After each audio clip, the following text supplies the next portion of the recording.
Well, welcome everybody. We are just thrilled to have with us tonight Dr. Brett Kessler.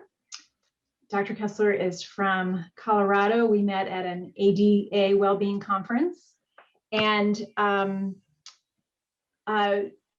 tonight he's going to be speaking on identifying and overcoming addictive behaviors. We are recording. I want to let you all know that our D2s have an exam this evening and they didn't want to miss it. So plus we want to capture all that he has to share. And to introduce Dr. Kessler is Dean Murdoch-Kinch, who coincidentally is good friends with Dr. Kessler through their professional orbits. And I'll turn it over to you. Thank you, Leslie. It is my great pleasure to welcome my colleague and friend, Dr. Brett Kessler, to Indiana University this evening to share his inspirational story on identifying and overcoming addictions. Dr. Kessler has been practicing aesthetic, functional, and reconstructive dentistry since 1995. A graduate of the University of Illinois College of Dentistry, Dr. Kessler, who served on the faculties of the University of Michigan, we just missed each other. He left before I joined them, and the University of Colorado in Denver, where he now practices. Dr. Kessler is a past president of the Colorado Dental Association. He also serves as chair of the Wellbeing Committee for the state of Colorado and as a consultant for the American Dental Association's Dental Wellbeing Advisory Committee. In 2019, he became a member of the ADA's Board of Trustees. Dr. Kessler has testified before Congress on the ravages of methamphetamines on oral health. He also speaks internationally to organizations and dental societies on well-being and leadership. And Dr. Kessler and I met a year ago. We both serve on the board of directors for the Dental Lifeline Network, which is a nonprofit organization that helps connect dentist volunteers with patients, underserved, medically complex patients who need dental care. And it's a wonderful organization. You feel free to ask Dr. Kessler and myself about it in the future. As you will hear tonight, Dr. Kessler's inspirational story also includes competing as a triathlete. He coaches and participates in various endurance races across the United States, including the Ironman World Championship race in Hawaii. Dr. Kessler and his wife, Gina, an orthodontist he met in dental school, have 4 children and take full advantage of the beautiful Colorado outdoors. Please help me welcome Dr. Brett Kessler. Thank you, Carol. Appreciate it. I'm just getting set up here so I can see. Can everyone hear me okay? Yep. Yes? Okay, great. Thank you so much for the warm welcome. It's been a great honor to get to know your dean, Dr. Murdoch-Kinch. She is a real big mover and shaker. I wish when I was in dental school we had a dean like you. So all you dental students are pretty lucky to have such a progressive program. And you're very lucky to have Leslie Flowers, who is a good friend of mine as well, and who has really taken it upon herself to incorporate wellness initiatives in your dental school training, because it's so important as we get on in our careers that we take care of our most important asset, and that's ourselves. So Leslie, thank you for inviting me, and Carol, thank you for having me.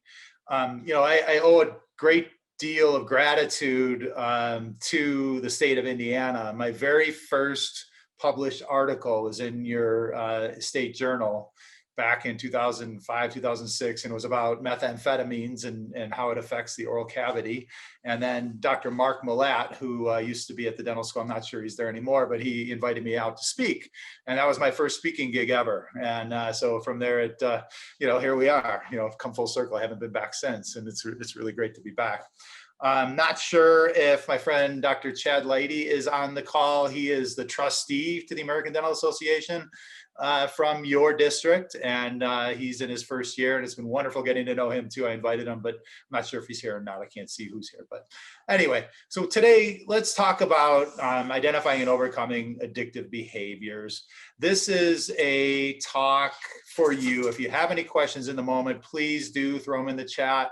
And Leslie, if you can moderate that for me and interrupt as you wish. I can hear myself speak all day long, but that's no fun. So if you have questions in the moment, please do throw them out there. Okay. So I'm in private practice in a suburb of Denver, and I'm as was mentioned, I'm the 14th district trustee representing 7 states in the Southwest. I'm a past president of the Colorado Dental Association, and I'm the chair of the Wellbeing Program here in the state of Colorado. I spent many years on the Wellbeing Advisory Committee for the American Dental Association, and we wanted to make sure that there is well-being initiatives in every state to help our colleagues when they do get into some trouble with substance abuse or mental illnesses, and we find ways to get them help with dignity. So I'm pretty excited about the work that we've done there. As I mentioned before, I'm in private practice. I love doing aesthetic, functional, and reconstructive dentistry. It really gets me up in the morning when I'm doing cases like this, where we can rebuild someone's mouth and change their lives. Not only couldn't she chew, but she didn't like the way she looked, obviously, and doing stuff like this is just enlarges my spirit.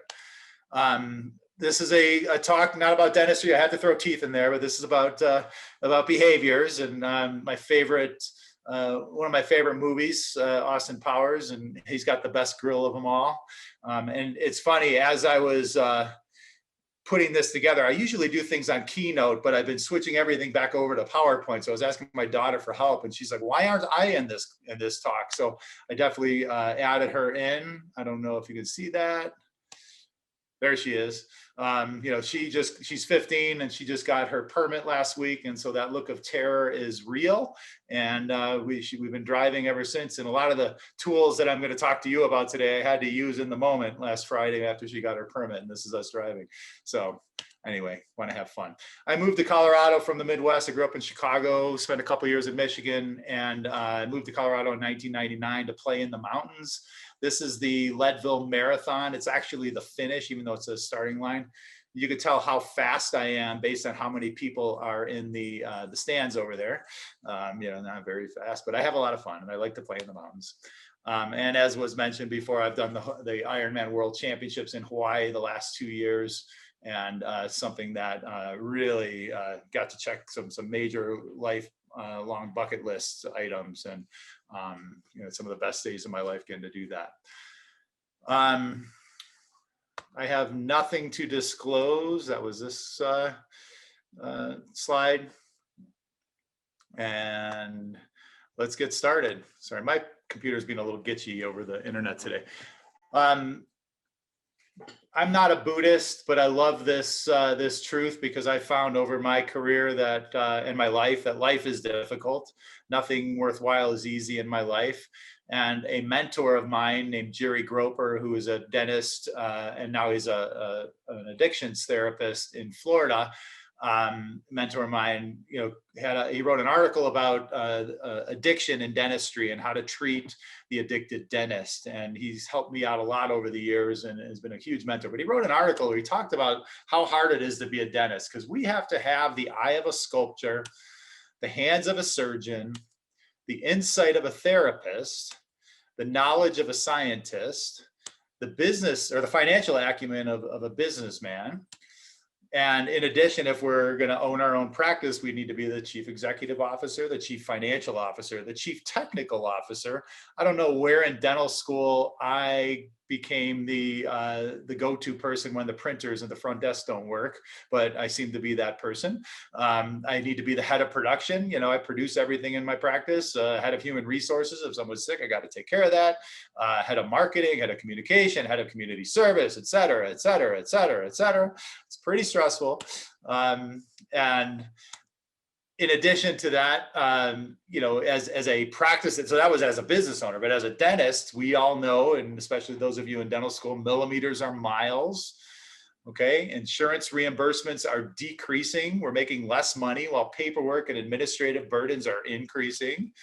Dentists are less busy, especially in the time of the pandemic. I think the Health Policy Institute of the ADA has reported back that even though 97% of the dentists are back to open to full capacity, about only 75% of their normal capacity is in play right now because of the COVID restrictions that we have to do. And so we have cash flow issues, and especially when we had to, close our offices to everything but emergency treatment last year for a few months. So thank God the ADA was pushing to get us some stabilization relief as a practice owner. Patient management is a stressor. Not everybody is so happy to come to the dentist, and it's a challenge at times.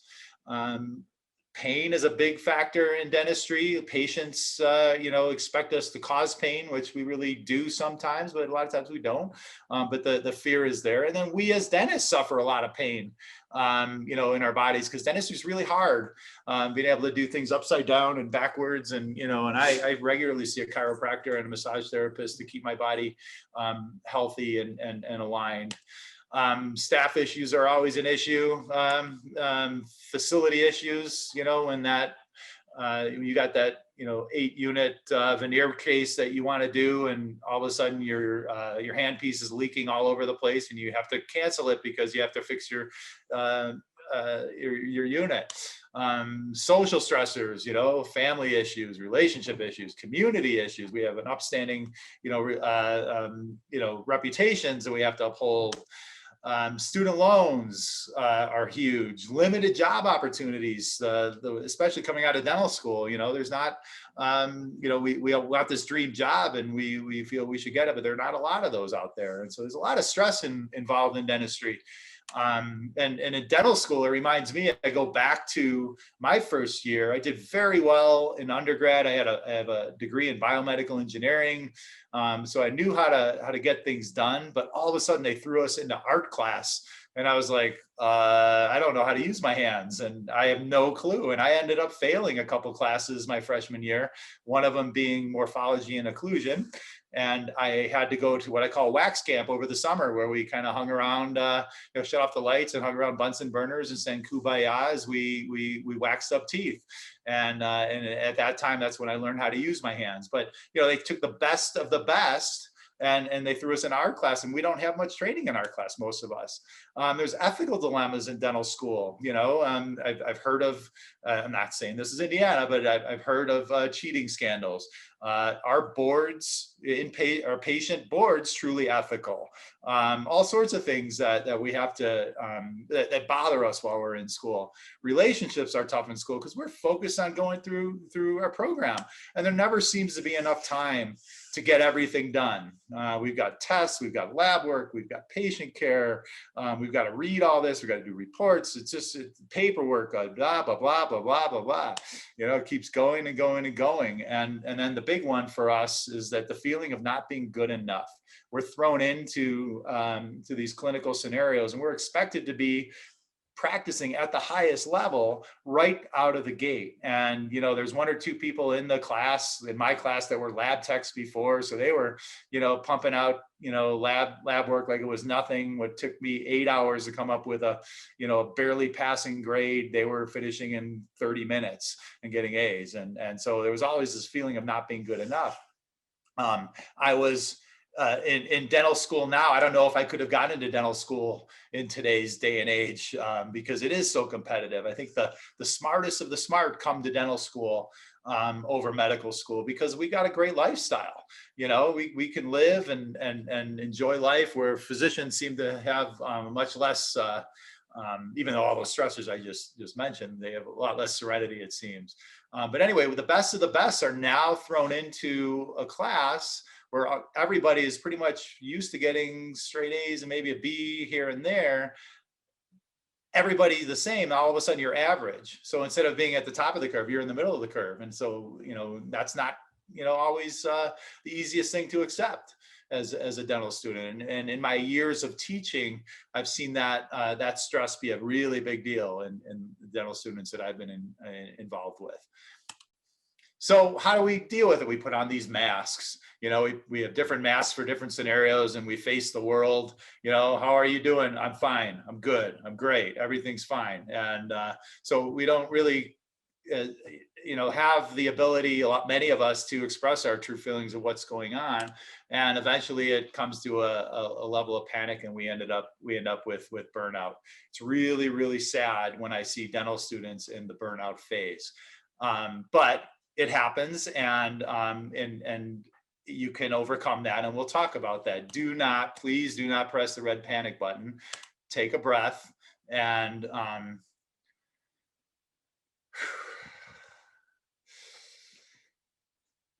reset, because it's all going to be okay. So I'm assuming that I'm resonating with some of the students in the room. I can't see anybody, so I'm just kind of talking into a camera. Please give me a thumbs up or a yes in the chat, so I know that you guys are that I'm resonating with you. Okay. Back in 2015, the ADA, when I was part of the Dental Wellbeing Advisory Committee, we did a survey, and about 2,000 plus dentists responded to the survey around well-being issues, and we're about ready to do another one. And because in the time of COVID, we've seen all sorts of different mental illnesses and challenges that we're facing. So back in 2015, the results of this survey, 74% of the dentists said that their stress at work is moderate to severe. 3/4 of us are really stressed. Okay, what's wrong with that? 10% admit to be depressed. I think that's a lot more in today's day and age. 5% have thought about committing suicide. I know of several dental student suicides over the years, which is actually absolutely tragic. I know of 7 dentist suicides that occurred during the last year during the pandemic. When we see no hope, this is sometimes the solution for some of us, and I hate when that happens. 12% feel hopeless for the future. I see chat, so okay, everybody's relating, good. I just want to say that in the moment you may feel hopeless, but it's not. It will pass, so don't get stuck on that. Okay, my computer's stuck. Okay, back to the survey, wellness pain levels. 9% of practicing dentists experience wrist pain, 12% hand pain, 21% shoulder pain, 26% neck pain, 18% upper back, 27% lower back. 12% of us have missed work in the last year due to pain. Okay, so what I'm going to tell you, while you're in school, learn how to do this ergonomically correct. Go slower, get that patient in a position that you can do your best work and over the long haul. They say they can't go back, get them back as far as they can and keep going. Okay, and you have to take care of yourself so you can do your best work for them and make yourself a priority in this. Okay. So we have this going on. Everybody's got pain. We're depressed. We're anxious. We're stressed. And then we get these reports from US News and World Report. We finally dropped to number 9 of the overall best job to have of all the jobs, not just healthcare, but any job. We were number 1 for several years, by 5 or 6 last years. But now we've dropped to number 9. So we've got this. Maybe many of you went into dentistry because you saw this as that, hey, this is a great job. We should do this. And it is a great job. It's a great living. If you remember the pictures I showed you of how we can change the lives of our patients, it's very, very fulfilling and it's very exciting, but it's hard. It's really hard. But you're up for the challenge.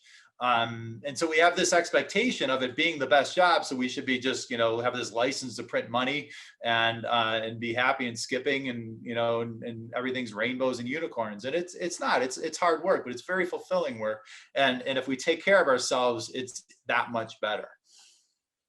Okay. Because remember, life is difficult. Nothing worthwhile comes easy, and dentistry is difficult.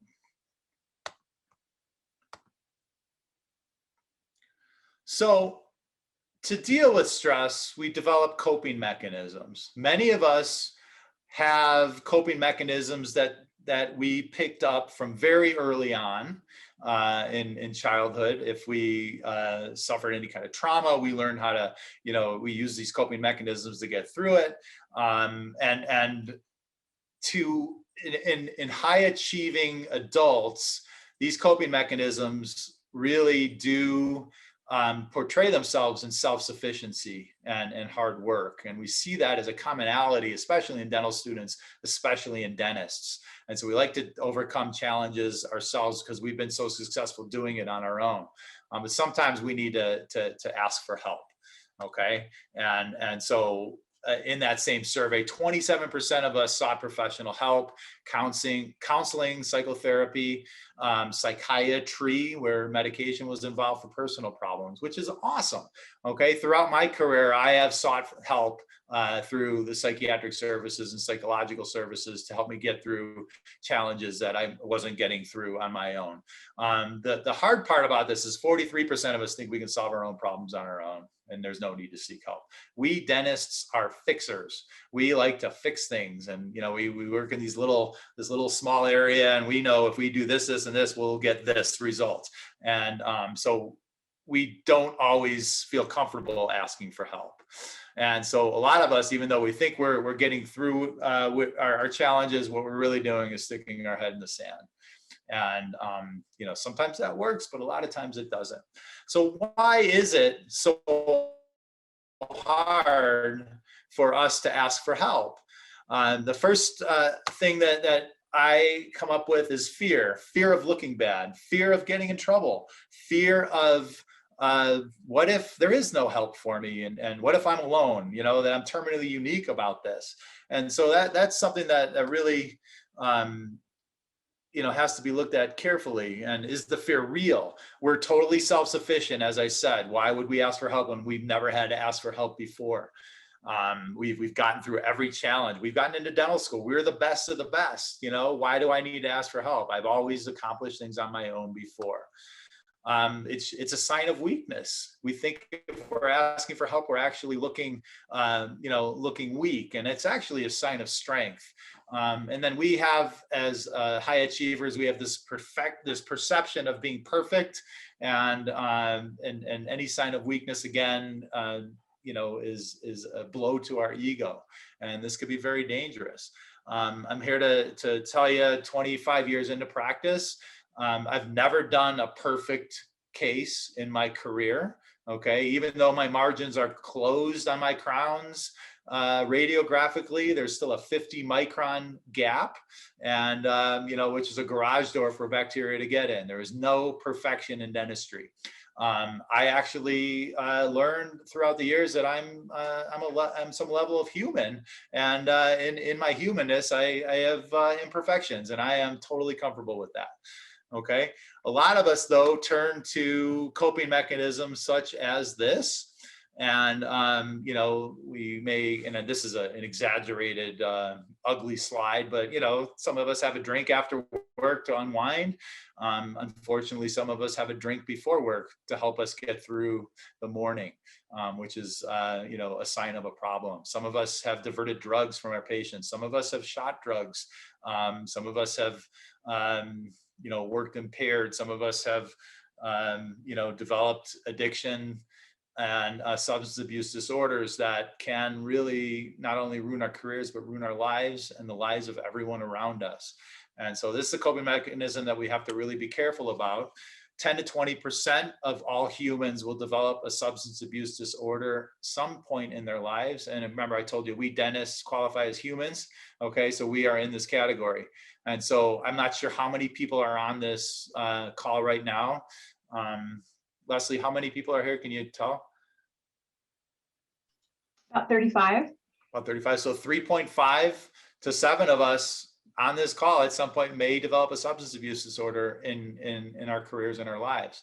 And so no one is immune. It holds no prejudice. Okay. And so is addiction a disease or just a lack of willpower or lack of judgment? And a lot of people perceive it as a lack of judgment and having no willpower.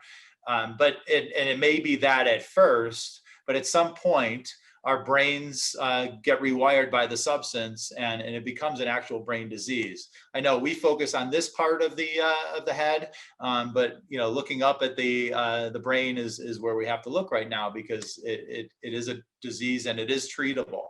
Addiction is defined as a chronic relapsing brain disease that is characterized by compulsive drug seeking or alcohol seeking and use, despite harmful consequences. Okay, it's considered a brain disease because drugs change the brain. They change its structure, they change its pathways, and they change how it works. Okay, that's your brain your brain lecture for the day. I could go into much deeper, but I'm not going to, in the spirit of not boring you to death. But it is treatable, and there's special treatment for the healthcare professionals, and I think it's really important if something like this happens to one of us in our lives. There's special treatment centers that deal just with us, as I mentioned from my mentor, Jerry Groper, before. Okay, so some scenarios that I've seen over the years. I am the head of the well-being program here in Colorado, and I get these calls all the time, about two to three a month. I get a call from somebody who says that, I have a colleague that might have a drinking problem. What can I do about it? I don't want to get him or her in trouble. And, and I always answer that with a response of, thank you for calling. And it shows that you really care about that person. And we have treatment programs that work for someone who may have a problem. How receptive do you think they'll be to talking to me or talking to others who can help? And my role, again, in Colorado is to make sure that there's help available with dignity. And we try to make sure that their licenses don't become affected by this stigma of having a disease. When you apply for your license, those dental students in the room, they will ask you questions about, have you ever had a drug problem? Have you ever been treated for a drug or alcohol problem? Did you ever get an arrest or a felony related to drug or alcohol? And my advice to you is, if you have, please be honest. If you are dishonest and they catch you, which is a very good chance that they will, you will never get a license in that state again. You'll never be eligible for a license in that state. So if you do have a problem, there's a wellness program. We'll talk about that here in the state of Indiana that we can help you. Okay. And I think that in my career, I've had so many people call, but then they were really scared about getting that person in trouble.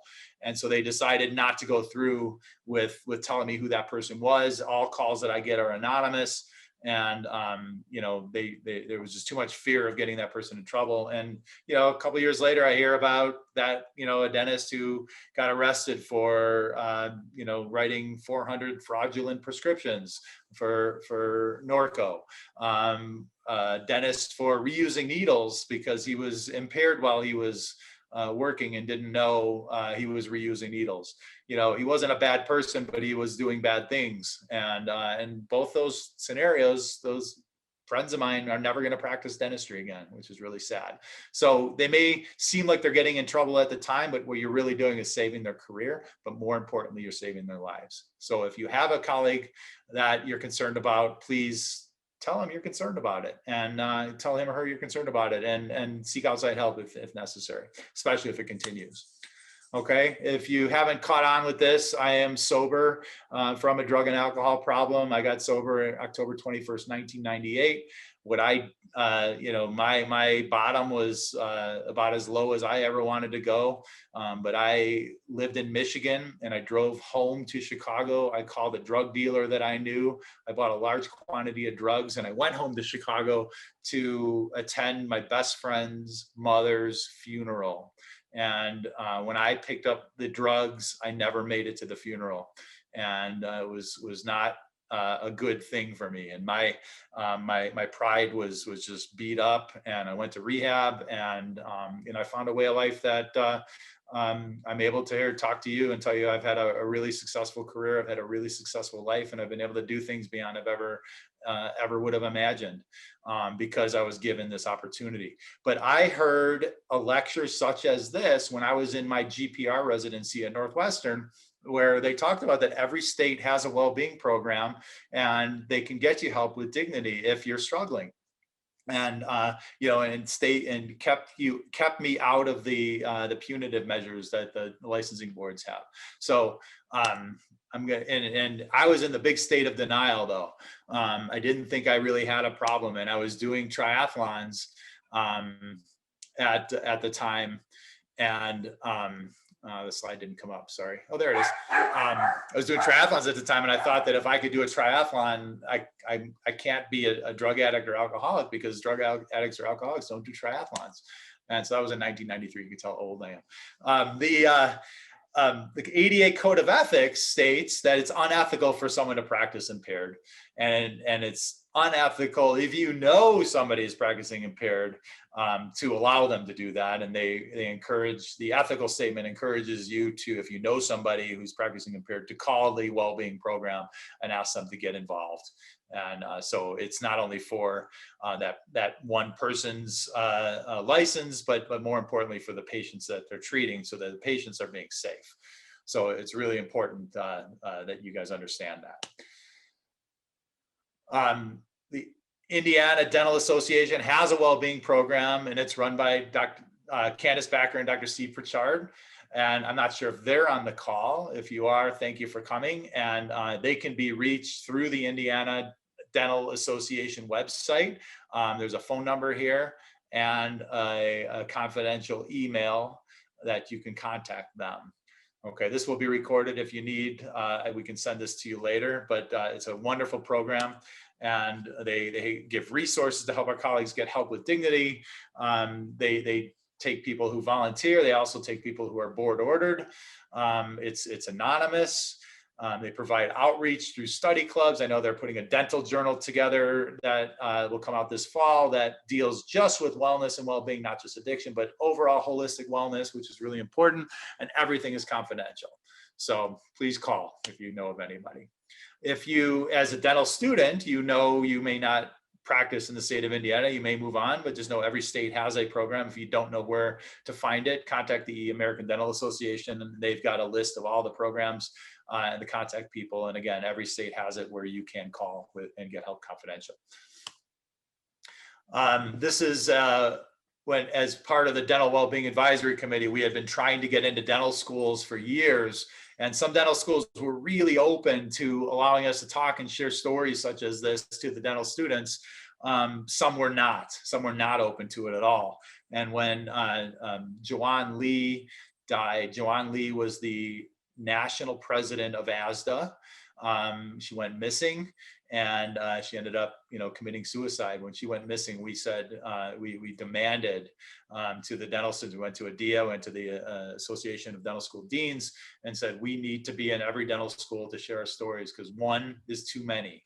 Okay, this was one of the brightest stars in our future profession who just didn't see hope, and one is too many. So as today, I'm welcomed in to share my story, and most dental schools are now open to this, which has been great. So she didn't die in vain, and her story now will save someone else's life, hopefully, as we move forward. Several issues of mouth. I think you've changed ASDA has changed the name of their journal over the years, but they started doing one issue a year, totally focused on wellness. This is an old one. I'm in a couple of them if you look for it. And so, we go from there. Other addictive things, such as, let's say, smartphones. Is smartphone a problem? I love having everything at my fingertips here, every bit of knowledge in the world that I need to get. Sorry, my dogs are protecting me from the neighborhood. But it can turn into a problem, and we can be focused on, the death scrolls on social media, and then the perception on social media that everything is perfect, and which, basically people on social media only show what they want to show, and they don't show true things. And so there's this false sense of reality that occurs on there. And, people will sit on there all day long, and it's become an actual DSM-5 diagnostic code for cell phone addiction, and there's treatment centers now available for it. So something you got to be careful for. There's some apps available to help. I'm sure a lot of you have seen that.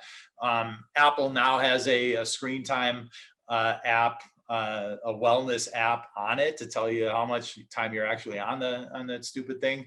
But it has some good things as well. And, Headspace and Calm, which are meditation apps that I use on a regular basis that really help me stay centered. So it's got a lot of positives too, but it's a balance about staying, one way or the other.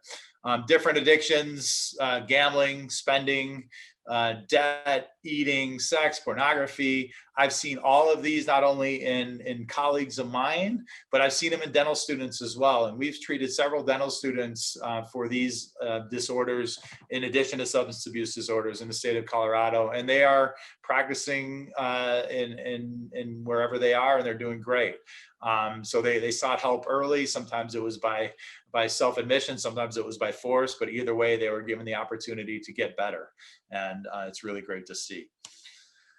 So there's a bunch of other addictions as well, and I'm not going to go through them, but the key is if you're out of balance and you're spending a lot of time and you're suffering, your life is suffering as a result, you may have a problem, and so something to look at.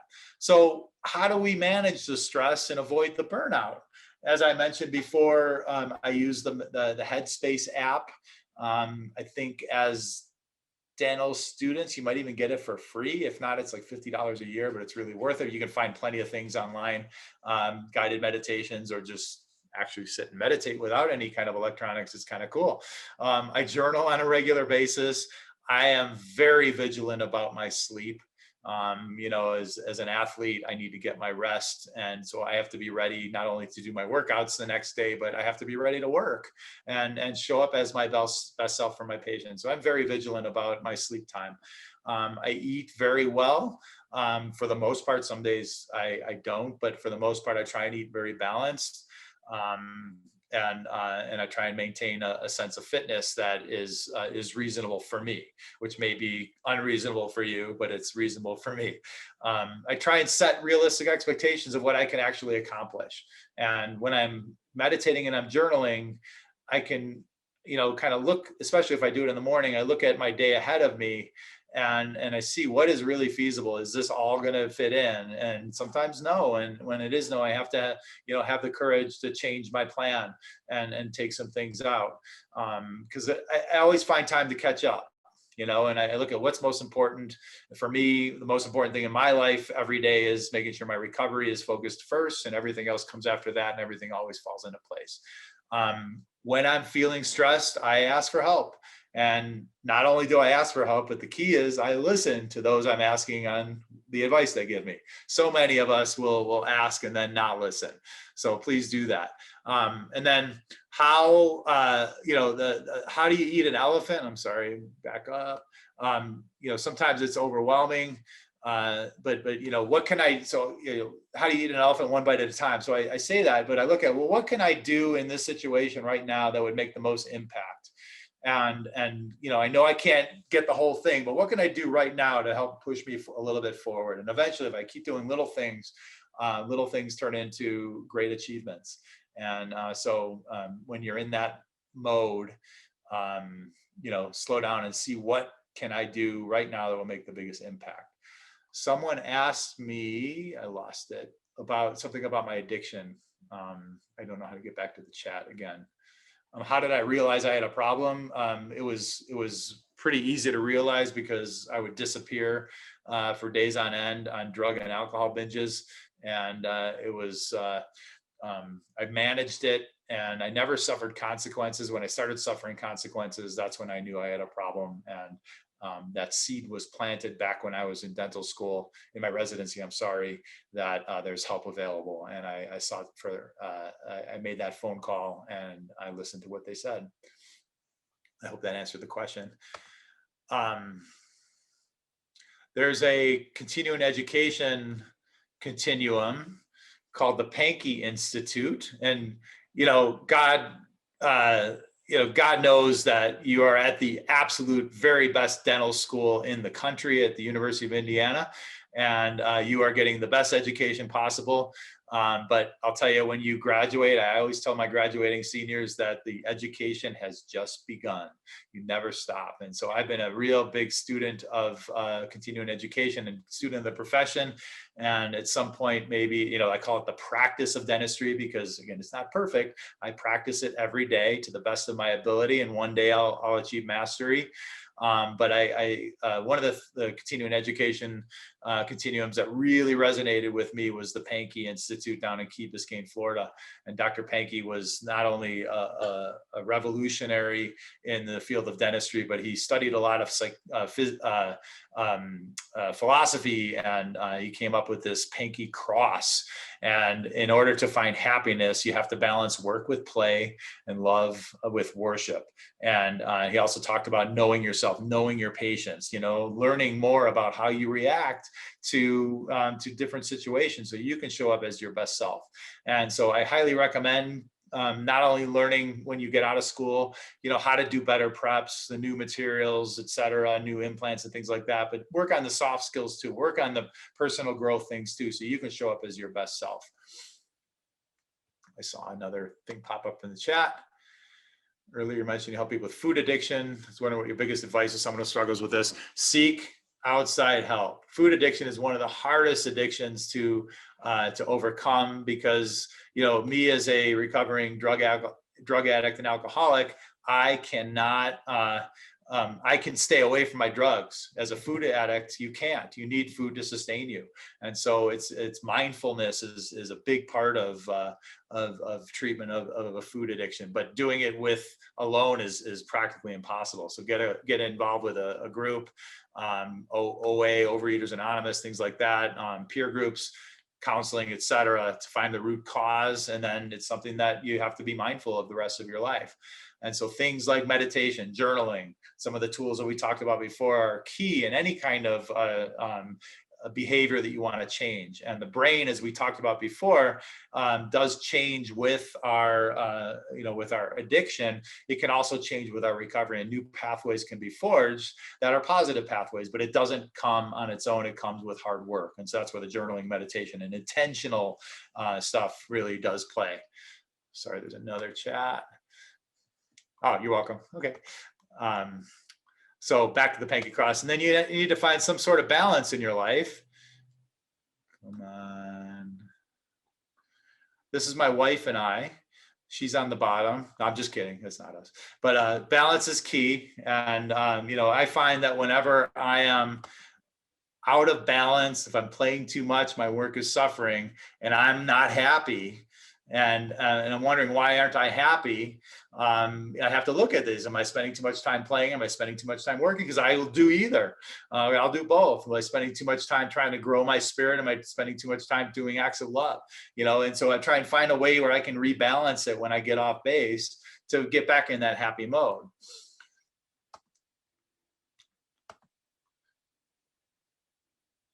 Your computer's acting funny. Sorry. So what do? I meditate. I do a guided meditation with Headspace every morning. I meditate throughout the day, or I just kind of take some breaths as we did before. Some of them are just a straight sit quiet with, and just notice what's around me. Some of them are actually guided with intention. And visualizing, especially around my athletic endeavors. I visualize what the finish line is going to be. I visualize how I'm going to be on the course. I visualize what I need to do today to get my workouts done, in addition to my work and things like that. I journal. I write about my day. How do I feel when I wake up? I write about my day at the end of the day. How did it go? Where could I have been better? I use an app called the 5-Minute Journal, which is a gratitude journal where every day I write 3 things at the beginning of the day that I'm grateful for, and 3 things that I have to accomplish today to make it a great day, and an affirmation. How will I show up today? And so I write it down, then I say it out loud, because by saying it out loud, it just kind of integrates into my psyche, and it works out great. I've always had a coach. My whole career, I've had a coach or a mentor. I've had business coaches, I've had mentors, I've had athletic coaches who have guided me, and it was great. And we'll talk about that a little more in a minute. I join other like-minded people. When I moved to Colorado, I didn't really know anybody except for a few people, but I got in with those few people and said, hey, I really want to, get a specialist, interdisciplinary dental group together where we can talk about cases and refer to each other. And we would meet once a month and just get to know them. And we learned each other's practice philosophy, and we learned what each specialty can do, to help our patients achieve their goals. And it was really, really awesome. And these are still the specialists that I work with today. As I said before, and in addition to joining other like-minded people in profession, I do it personally. I see a lot of other people who are in recovery. I meet with them frequently, and we talk about recovery things. We talk about stressors and how we overcome those, and we try and work the solution and support each other. As I said before, I sleep, I'm vigilant about it. I eat right, I read and listen. I became a voracious student of my goals. If I wanted to be the best dentist, I went to the best dental courses to learn from the best dentists. I got mentors who were the best dentists, well, I thought were the best dentists around, and just picked their brain. And later on in my career, I became a mentor for many dentists. In fact, I had a dentist that I mentored at the University of Michigan who reached out to me today, who has had some questions about some things. And it's such a gift to be able to pay forward what has been so freely given to me. And so, I really enjoy dentistry, and I love to share that. And I model after them, and so, I'm in my 25th year of practice, but when I was in year 10, I went to my mentor who had 25 years of practice under his belt. And like, what did you feel like at year 10 when you were in your third year of your own practice? How did you get through that? How did you get through the cash flow issues? Why did you get through this patient who's really not happy with things? And I'm afraid I'm going to get sued, blah, blah, blah. And he shares with me, and he guides me, and he holds my hand proverbially, and helps me get through what I need to get through. But sometimes things happen in the moment, so let's say I was doing a root canal, and all of a sudden I perfed through the distal wall in pursuit of accessing. And I did once, and had an OSHIT moment, and it was pretty scary. First thing we do is breathe. And the video doesn't work, sorry. Take a couple breaths in the moment and try and reset and get centered, okay? Get in the right mind, recognize what emotional state I'm in right now, and is it useful to me right now? And if not, I need to go step away from the patient, and I need to go and go and ask for help. Okay. And I need to get recentered to remind myself, what is my goal here? What do I want to do? Is it outside of what I can actually do? Do I need to, send that to a specialist, et cetera? Okay. Is it real? What are my options? What can I do to make right now to make an impact? Okay. Remember, we talked about that with how to eat an elephant and what's possible. Okay. So that's what I do in the moment. This I saw in the Harvard Business Review in 2013. This is a new graduate looking for a job. And he's telling the HR person, I'd like to start out as CEO and then settle into a lower position once my student loans are paid off. This is the reality of what you guys are facing coming out of dental school. And, we want to make all this money, and it's just, it's going to be a slower ride than we want it to be. And so just brace yourself and get ready for that, and use some of the tools that I'm describing right now to help you get through it. Okay, blind spots are really big, and most of us don't see them. That's why they're called blind spots. Everybody has them. How do you identify them and bring them into the light? And again, I only can do that with an outside source. So sometimes it's a coach, sometimes it's a trusted, confident, closed mouth friend, sometimes it's a mentor, sometimes it's my dental assistant to say, hey, Dr. Brett, you okay today? You're not acting the way you normally act. Are you stressed? Something's going on? And they can read me. They can read my body language. They may not, hear the words, but, communication is 93% body language, 7% words. And so when there's a change in behavior, I gave my staff enough trust. I have enough trust in them to tell me when I'm not, on my game, and sometimes I didn't even know it, and that's why it's a blind spot. So it's important that everybody has them. It's a human trait, and again, we as dentists and dental students qualify in that category as humans. Coaching. Do I need to have a coach? And some say yes, some say no. I always ask the room, does anyone here have a mentor or a coach? If you as a dental student don't have a mentor while you're in dental school, I think you're wasting your money. Okay, you can learn how to do these things online, how to do a prep, you can learn all the information and stuff like that, but what you can't learn is experience.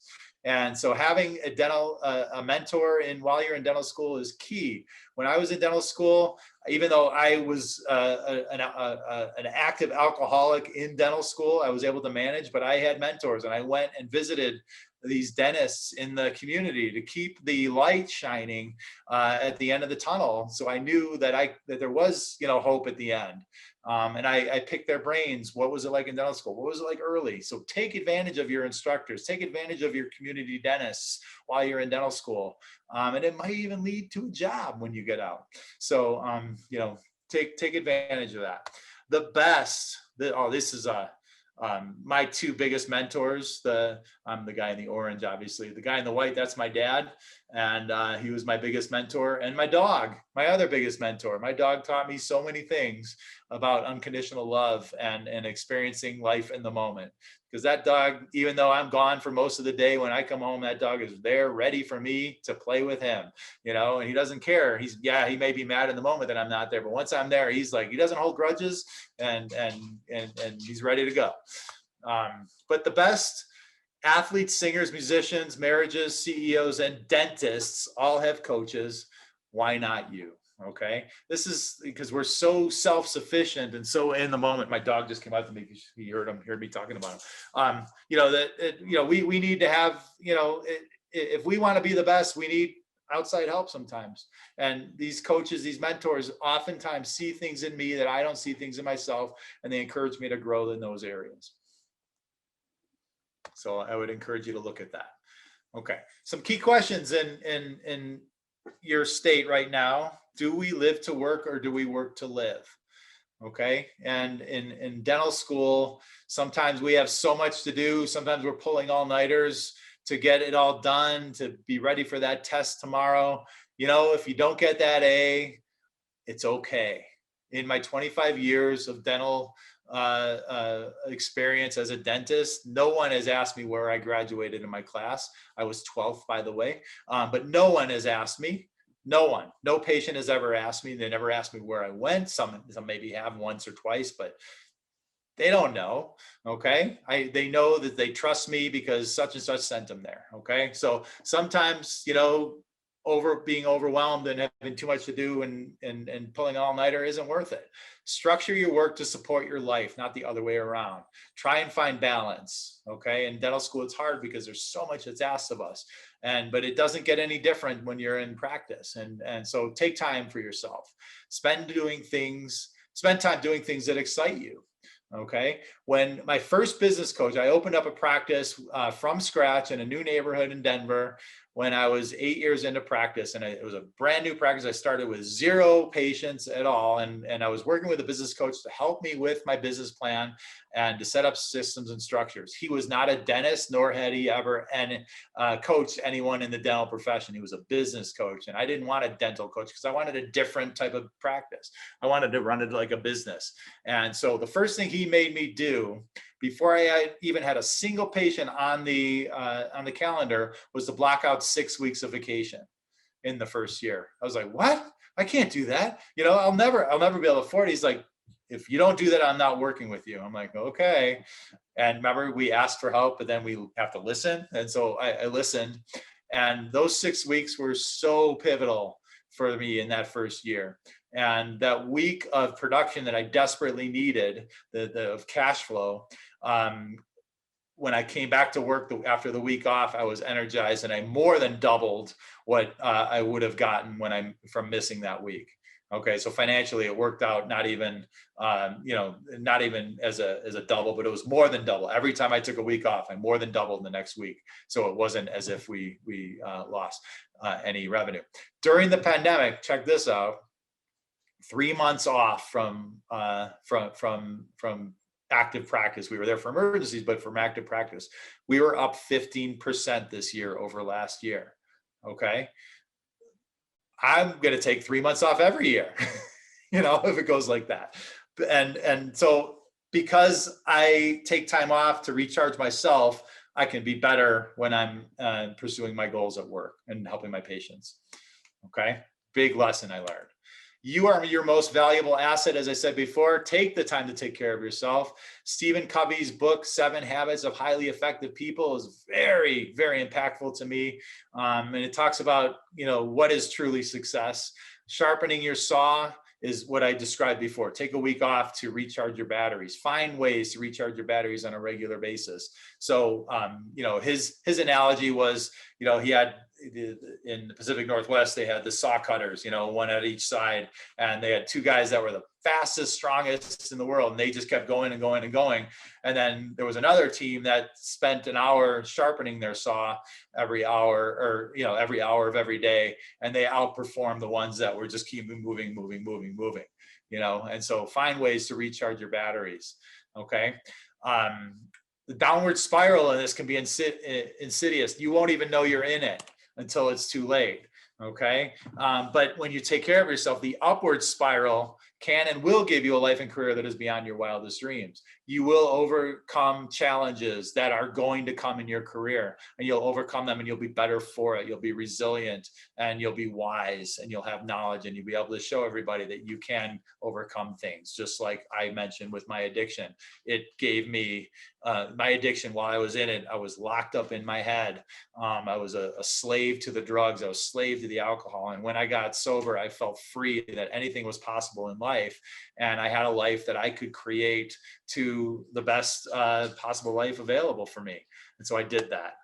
And my life is different than your life, but you'll be able to weather the inevitable storms in your life, and you will have purpose. Okay. And by doing the tools that we talked about, meditating, journaling, asking for help, getting a coach, blah, blah, blah, and recognizing when you need it, more so than others, and recharging yourself, you'll have this great career.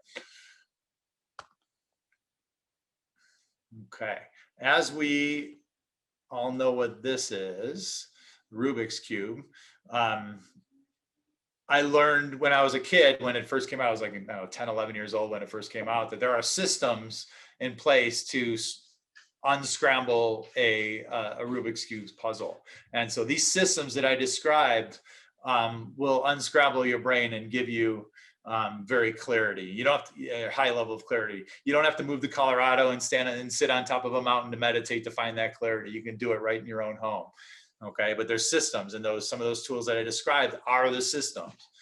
Okay, and so this is Forrest Gump Point, and I'm going to say I'm pretty tired. I think I'll go home now, and I will say that one of the last things that before I go is that all these tools I shared with you have helped me successfully cross the finish line of the race, but even more help me find a life of purpose, and I get to enjoy life to the fullest extent every single day. And I would encourage you to do the same. So I will have a heartfelt gratitude to thank you all for attending, and to see if there were any questions that I can answer now if we have time. Thank you so much, Dr. Kessler. That was fabulous. While people are formulating their questions, you can either private message Dr. Kessler or put it in the chat to everyone, and I'll make sure that he sees it. I want to introduce Candace Backer, who is a licensed clinical social worker for the Indiana Dental Association. There she is. And we were chatting that Candace is also available to meet with dental students who may be experiencing drug and alcohol or any kind of addiction issues that could affect their ability to practice and live a full life. So Candace, can you introduce yourself? Okay, you can hear me okay? Yes. Okay, thank you. Dr. Kessler, it was so nice to hear your talk. I love Dr. Groper, and I love that you still do a daily gratitude list all these years later. That is fantastic. So thanks, Candace. You bet. That's awesome. Yes, I've been running the dental well-being program for about 25 years. I just retired from the physician program through the State Medical Association after 30 years. So I've been kind of the go-to person in the state for healthcare professionals, and am delighted to take any calls. These calls are confidential. I really want to reassure you of that. The only person that knows that you'll be calling will be me. When you call the IDA number, it goes actually directly to my cell phone. So it really doesn't even stop there. It comes right to me, and I can talk with you about what options are, whether you have a concern about yourself or someone else. And at least in Indiana, I can tell you that once you are licensed, it is confidential. They will, as Dr. Kessler said, they may ask you a question on your initial application if you've been treated, say for a substance use disorder. But if you've worked with our program and you've got some documentation, there's usually no problem. And definitely once you're licensed, there's usually no problem. So happy to take any calls down the road or emails. And I think Leslie put all that information up. Thanks so much. Thanks, Candace. And you guys have such a great program in Indiana. They've helped so many dentists not only be able to practice, but live, right. And it's so important. Kate, so, when people try and get help on their own, I didn't mention this, there's about a 3 to 6%. If you have an addiction, there's about a 3% success rate, 3 to 6% success rate. When you go through a program such as what you have in Indiana and other states, the success rate goes up to 70 to 75%. Yes. Yes. Thank you for that. Yes, that's correct. It's not getting you in trouble, but it's giving you the best chance to get through this. And with the amount of time, effort, and money that we've invested in our careers up till now and where you're at right now, student loans don't get forgiven if you leave dentistry. Okay. And so you take care of yourself in the best way possible. And then if you're going to invest in your own practice, which is another $500,000 plus, you want the best chance to have a thriving work life. So very important. I see, I'm in the chat, and I see someone asked about how do you deal with shame that comes when you reach out for help? When and people, a lot of it is self-induced, and a lot of it is a misunderstanding from the people that you're talking to, that they think it is a weakness of will, a lack of judgment and things like that. But it is truly a disease. I've spent most of my career in sobriety, and trying to advocate that it is not a weakness of will. It is not a lack of judgment, even though we exhibit those behaviors. I could not stop drinking, could not stop doing drugs. And when I did stop, I couldn't decide to stay stopped. And so, you just sometimes gotta get away from those people who may not be helping you in the moment, and find people that will be more supportive. It's a tough one.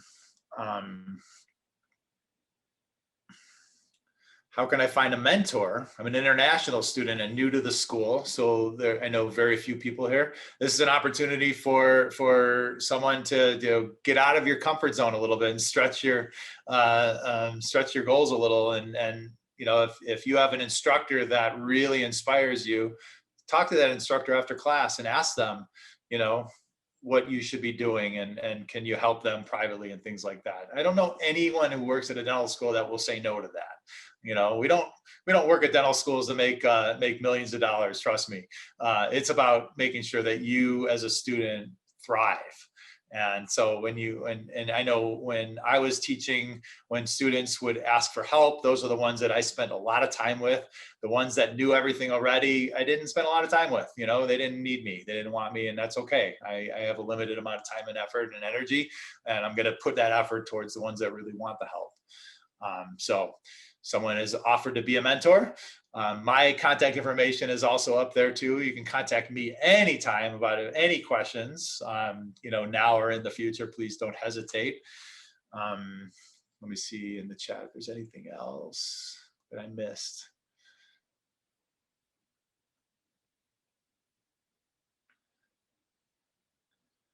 Yeah, I saw some tough stuff in there. If you want to email us, there was some private questions that came up. Please directly email me and we can talk offline.